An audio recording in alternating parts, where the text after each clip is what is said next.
Hello po! Sa video na ito, samahan niyo naman po akong mag-styro cutting.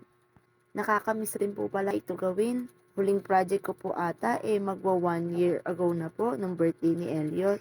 So yun nga po, gagawa tayo ng simple lettering para sa celebration ng aking mga pinsan. O di ba, laban lang kahit may dalawa akong maliliit, hindi magpapapigil. Char! Di naman din po hassle kasi dito lang naman po sa bahay yung setup. Pero nakaka-excite lang din talaga. Abangan nyo po yun sa next vlog ko, God willing. Shoutout nga po pala sa mga ka-AG dyan, mga ka-artist guild natin. Na nung napasama ako sa tungkulin na ito, ay napalawak pa ang aking kaalaman sa art at awat tulong ng Panginoon. At the same time, kasiyahan pa ng puso habang nakagaganap. I treasure po all of my experience being part of Artist Guild. So ayan, napa-English na nga po tayo. Balik po sa ating ginagawa, medyo nangangapa-ngapa na rin sa pagkakat at pagpipintura.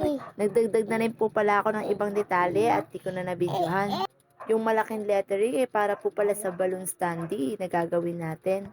At yung isa naman po ay para sa ating backdrop. Inimboss din po pala natin ito. Naglagay din po pala ako ng hugis tenga sa ilang letters para mailakip po natin sa team na bear.